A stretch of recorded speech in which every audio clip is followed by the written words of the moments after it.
in case of India, how things have changed over a period of time. Now, these are the dimensions which are bringing about certain changes in the economy. For example, automation is taking place. One of the limitations that females used to face was they have less physical strength. One of the reasons given is the muscle ratio of the body is less. But because of automation, these limitations no longer exist. Now you won't require that much physical labor. So women's participation in different industries is increasing. Apart from that, there's qualification of service sector. Here you do not require physical labor. Here you require other kind of skills. So you have to interact with people rather than interact with machines. So qualification of service sector, this is also helping more women to participate in these sectors. Over a period of time, the educational attainment of females has also increased. The literacy rate among women has increased. Now women are going for high qualifications. They are also breaking the different gender stereotypes. Fertility rates have gradually increased. In fact, there are some states in which the fertility rate is now below the replacement level. But fertility rates are high. Women are tied up with childbearing activities. Childbearing is a biological role, so women have to carry it out. But childbearing, again, it is a patriarchal society. Ideally, both men and women should handle it. But generally, it is a female who handle it.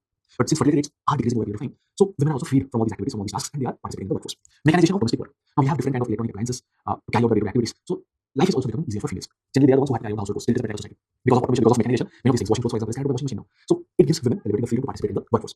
Right to property, because they have passed different laws, women are also getting the inheritance rights, their position has definitely improved. And also different kind of liberal laws have been passed from time to time, which is also promoting women's participation in the workforce. And the inequality that has existed between men and women that is gradually decreasing over a period of time. So this is about stratification on the basis of gender and stratification specifically in India, how gradually things are changing for the better. The next dimension of stratification, social stratification, we consider. Now we will take up another dimension of social stratification. We'll take up ethnicity. What do we mean by ethnicity? Have you heard the term ethnicity? Sometimes we might have used this term ethnic conflict. You might have heard about this term, read about this term ethnic conflict. What do we mean by this ethnicity? Now, ethnicity, it refers to sentiment of loyalty towards a distinctive cultural social community. Sometimes this community might be associated with a religion. So it is basically an ethnic group. It's basically a social or cultural community. That is an ethnic group. Sometimes people might have a feeling of loyalty, commitment towards that particular ethnic group. The ethnic group and territory can sometimes overlap. For example, in Sri Lanka, one ethnic group can be Tamils. And Tamils in Sri Lanka basically inhabit the northern and eastern part of Sri Lanka. So that territory and Tamil ethnic group, they might overlap. So, and they were demanding for a separate Tamil Nadu. So territoriality and this thing can also overlap. Now, what are these social cultural markers? On what basis you can form an ethnic group? It can be on the basis of language, can be on the basis of religion, can be on the basis of ancestral homeland, culture, shared activities. All these factors can lead to formation of these social cultural communities, which are the ethnic groups. You might have a question here. What is the difference between ethnicity and race? Are they same? Now, there's a minor difference here. Thomas Erickson, he tries to give us a conceptual understanding. He says that ethnicity is mostly culturally determined, while race is generally a biological attribute, physical attribute. Ethnicity is social cultural, while race is generally biological attribute. And we'll discuss race in details in a while. Some of the features of ethnicity. Ethnicity is a social phenomenon. Now, what do we mean by this? Individuals get to know about ethnic differences through the process of socialization. We are told that, okay, this is the difference between the different ethnic groups. So ethnic differences you get to realize through the process of socialization. It is not there at the onset. Ethnic groups vary on the basis of situations. For example, in India, you have different ethnic groups. Tamils can form an ethnic group. Kannadigas, they can form an ethnic group. Punjabis, they can form an ethnic group. Rajasthanis, they can form an ethnic group. But if they are, let's say, migrating to US, now there they will be considered as Indians. So Indian will be the ethnic group they're part of in US. So here you might form multiple ethnic groups. Tamilian will be different from a Rajasthani. But there, the situation has changed now. You are considered part of Indian ethnic group. So depending on the circumstances, depending on the situation, the ethnic identities will vary. Ethnic groups are also a type of status groups. They will have a particular kind of lifestyle. They can be characterized by lifestyle. So we already know what status groups. Ethnicity can be a type of status group. Now another important feature here is ethnic groups. They're generally closed. You find it difficult to join one particular ethnic group. And ethnic groups try to maintain their independence. Different religious groups, linguistic groups. Think about it. How they're trying to retain their identities. But one thing here, all these ethnic identities, they also revise from time to time. For example, let's say some people migrated from India to US 3-4 decades back. Not necessarily they will retain their identities. They might have assimilated with American identity, with American ethnic groups. Different people from different parts of the world would have migrated to US at different points of time. Because of migration, because of assimilation over a period of time, their identities would have changed. So migration is one of those factors which can lead to revision of identities. People who migrated to US some 3 decades back, 4 decades back might not relate with identity that they took with. People who migrated to US from India some 3 decades, 4 decades back might not relate with India at present. They might relate more with the American identity over there. So ethnic identity gets revised over a period of time. Ethnic differences can also lead to conflicts. We have seen this happening within India, outside India, multiple times we see this. For example, in Africa, on the basis of ethnic identities, there are conflicts. In case of India itself, northeastern states, there are so many ethnic identities, there is conflict. Think about religion-based conflicts, ethnic conflicts in India. The Khalistan movement that we had, there was a demand for separation. So that is nothing but an ethnic conflict. In the southern part of India, Tamil Nadu, people who were staying in Tamil Nadu at that point of time, during the time of independence, there was Tamil nationalism. They wanted to create a separate, there was a demand for creation of Tamil Nadu. They wanted to segregate out of Indian mainland. So at different points of time, we have had conflicts on the basis of ethnic identities. So we have understood what is ethnicity, what are ethnic groups, what are some features of the ethnic groups. Now the question here is, can we stratify ethnic groups? Can we say that one ethnic group is better than one ethnic group is lower down the hierarchy? Let's think of it. There are different language-based ethnic groups in India. For example, Odias might form an ethnic group, Bengalis might form an ethnic group, Punjabis, those who are speaking Punjabi, they can form an ethnic group, Tamilians, they can form an ethnic group. But can we say that we can stratify society? Can we put all these ethnic groups in a hierarchy? Ideally saying, ethnic groups are different. They should not be considered unequal. A Punjabi, a Odia, Tamilian, they're different. They're not arranged in a hierarchy. But generally what happens in society is certain traits, certain cultural characteristics are considered to be dominant, certain characteristics are considered to be superior, and some are considered to be inferior. Ideally they should be considered unequal, but generally they're put in a hierarchy. So because of this unequal status, there can be stratification. Some community might be considered to be superior, they might be considered to be dominant, they might be having more wealth, they might be having more power. So that is the reason they are considered dominant, and others will be considered inferior. So wealth, power, unequal status is given, and on that basis, there can be stratification. So stratification on the basis of ethnicity can also develop. So on paper, they should be considered different, but what we observe is stratification. And we'll see how this stratification develops. Ethnic stratification can be because of multiple factors. Ethnic stratification can be because of the process the society has undergone. For example, in some society, there can be assimilation. The new immigrant group which has come to the society, it might start adopting the culture of the dominant group over there. So that is one process that can happen. So let's say Indians, they are going to US, they are adopting the culture over there, they're forgetting their own culture. So the dominant culture is something over there, you are trying to adopt that. So this is one kind of process that can take place. Another process is the process of melting pot. So multiple cultures are coming together and they're melting in that pot. Let's say this is the pot, different cultures they come out, and in this pot, all these cultures are melting together and it's leading to creation of a new culture. Sometimes there can be pluralistic coexistence. That means different cultures are there and they're all existing. They're retaining their own identity. For example, in India, as a case, you have so many religions, you have people speaking so many languages, all of them have their own different existence. We are not melting. We are retaining our own identity and we are existing together. So that is called pluralistic coexistence. There can be antagonistic coexistence as well. For example, in case of Sri Lanka, Tamilians and the Sinhalese, there was ethnic conflict, there was civil war for a long period of time. So different ethnic groups, they are antagonistic to one another, they are hostile to one another. So Depending on these processes, what kind of processes are taking place in society, there can be stratification. For example, antagonistic coexistence. One group is considered superior, one is considered inferior. Pluralistic coexistence, all are extreme together. Another way also we can look at ethnic groups in the society. James McKay, he's saying that emotional attachment to a particular cultural feature can lead to mobilization. Different ethnic groups can get mobilized on the basis of the degree of emotional attachment. If emotional attachment is high, they will mobilize in a particular manner. If emotional attachment is less, they might not. So on this basis, different forms have been identified. On the basis of the emotional attachment to cultural features, different kind of trends, different kind of forms have been identified. So James McKay, he says that ethnic groups will fall under 5 categories on the basis of the emotional attachment and on the basis of the goals what they are mobilizing for.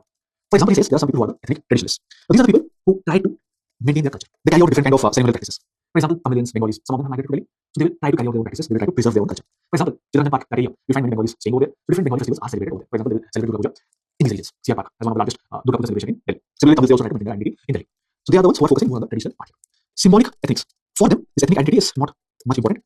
Token participation is there from the side. Example is Caledonians, symbolic participation. Now there are some people, the ethnic militants, they have a very strong emotional attachment. Among them, political and economic mobilization is also very strong. Example is Tamils in Sri Lanka. They got guns. They wanted to preserve their own identity. They wanted to create a separate Tamil kingdom. So they are the ethnic militants. Very strong emotional attachment. At the same time, on the basis of their ethnic identity, they are going for political and economic mobilization. Ethnic manipulators, they are the ones, they have low emotional attachment, but they use these ethnic factors to pursue their own political and economic interests. So they will resort to ethnic group mobilization. They're not having the emotional attachment, but for their own political and economic interests, they will go for it. Then there are some who are the pseudo ethnics.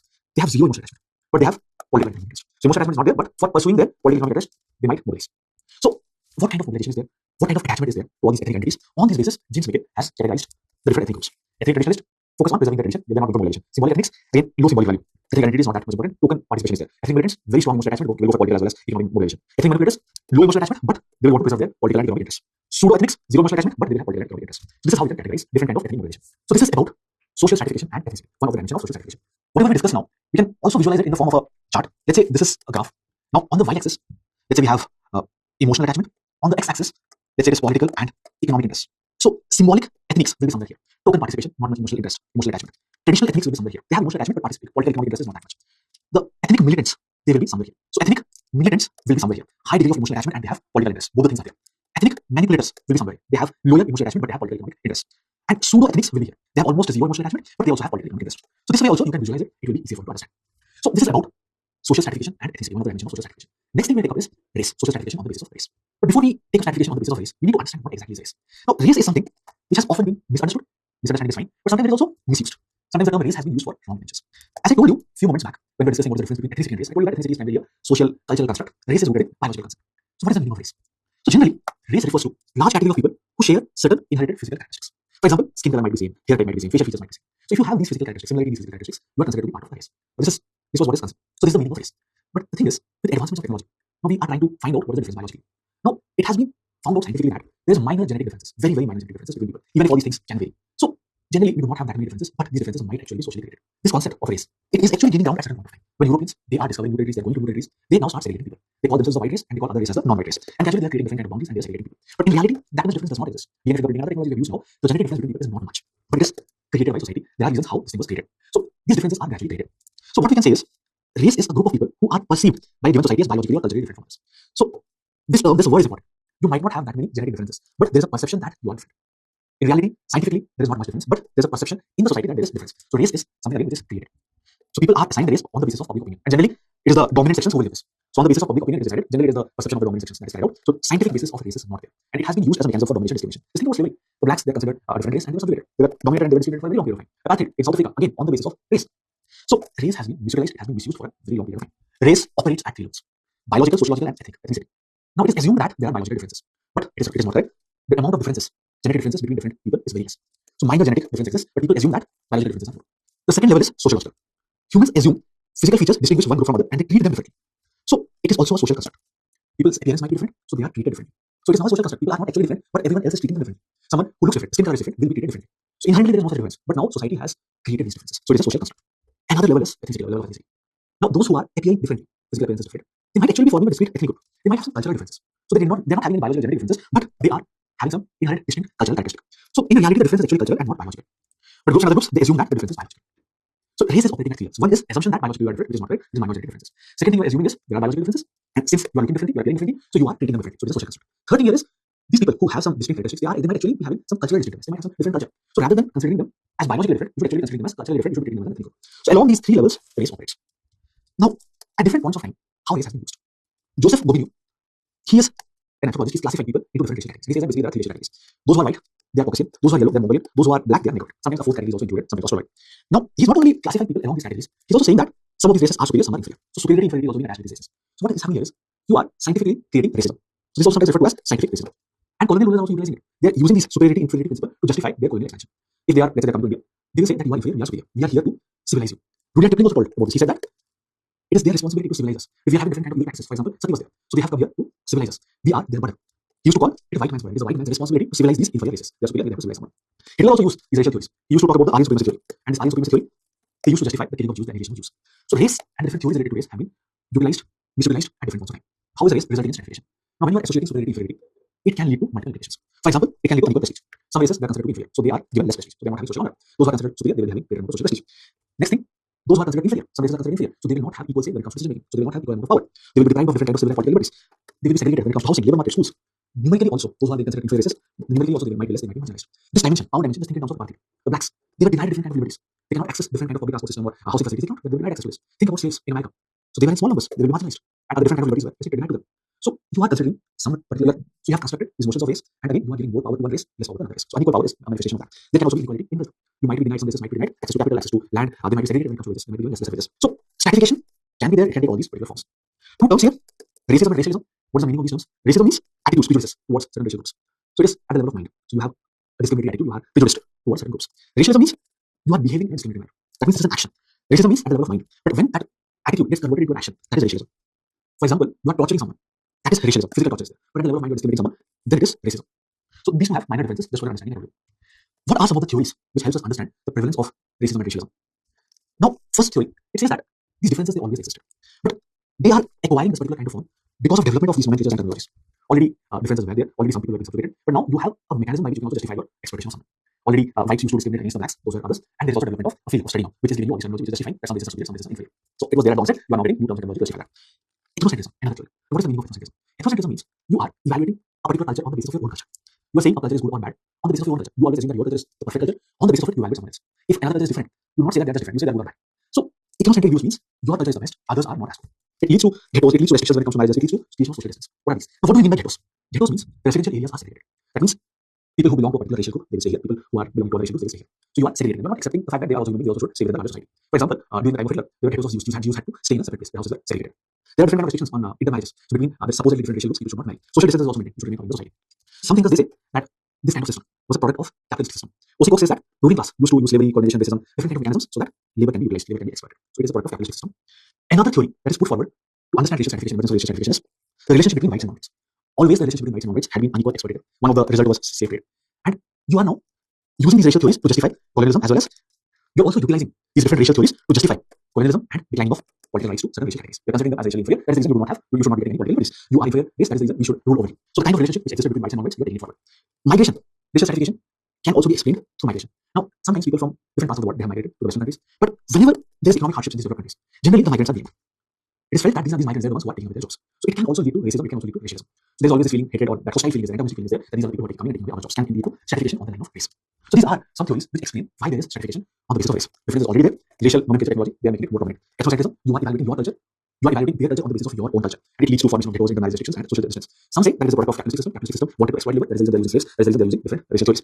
Some say that relationship between white and non-white was always unequal, was always exploitative, they used slave trade, and they are now using these racial theories to justify and deny political rights. Migration can also be one of the factors which lead to racism. Migrants, they migrate to different countries, they work hard, they charge less, generally they pay less, and some if there is economic downturn, if people are losing their jobs, so generally it is blamed on the migrants, can lead to racism. So these theories help us explain prevalence of stratification on the basis of race. Some of the examples of racism and racialism during the time of Nazi Germany, annihilation of Jews took place under Hitler. In South Africa, blacks were discriminated. Apartheid was there for a very long period of time. In US, there have been segregation between whites and blacks. Jim Crow laws, these were the laws which gave sanction to segregation between whites and blacks in the US. In case of India, there are many instances in which people who are from the northeastern states have been discriminated. And not just in Delhi or in some northern parts of India, in southern parts of India as well. In Bangalore as well, there have been instances in which people from the northeastern states have been discriminated. A few years back, there was a rumor that people from the northeastern states will be attacked. And overnight, there was an exodus of people from the northeastern states away from Bangalore. So discrimination against people from the northeastern states, that is also an example of racial discrimination. Apart from this, you would also observe how tourists are sometimes treated in case of India, specifically tourists who are from these African countries. That is also an example of racism prevalent in India. So these are some examples of racial discrimination. Now, in recent times, another concept is gaining ground, which is referred to as new racism. Now, what is the meaning of new racism? See, previously, there was blatant racism. Apartheid was there in South Africa. In the US also, there was white and black segregation. But all those things are no longer legal. So, racial practices ideally should not happen. But what is happening is racism continues, but it operates in a more subtle manner. For example, in airports, if you have a particular kind of physical appearance, you are more likely to be stopped, or you might be screened more. High chances that you might be detained. Similarly, there are instances, for example, Angela Davis points out that state is also compensating all these things. High chances that if you have a particular kind of physical appearance, you might be detained, you might be arrested by the state. Different kind of incidents, police shooting incidents, wrongful shooting incidents. Here also, people who are having certain physical appearances, they are more likely to show it, or they are more likely to be arrested again. So racism on paper does not exist, but it is still operating in most ways, and this kind of phenomenon is called as new racism. So now also that racial stratification operates, but in a different manner. So this is about the final dimension, the last dimension of social stratification as per our syllabus, race. So understand what is race, whether it is biological or whether it is more of social cultural construct. Biological differences, physical appearance, that difference can be there, but if you look at the genetic differences, not much is there. How race operates at different levels, how race has been used by different people, colonial rulers, Hitler, different period of time has been used by different people. What are the theories which helps us explain racial stratification by this pyramid, and what are some of the most common examples? And in recent times, what is a new phenomenon, new racism? With this, we will conclude the session on race and social stratification, and with this, we will also conclude our discussion on the different dimensions of social stratification. We started with class, we moved towards status group, then we discussed about gender, then we discussed about ethnicity, and finally we discussed about race. So all these dimensions are important. Please be thorough to it. Understand what is the difference between all these dimensions. That is important. Understand some of these. Keep in mind some of the examples. That is also very relevant. So with this, we conclude the session. Thank you.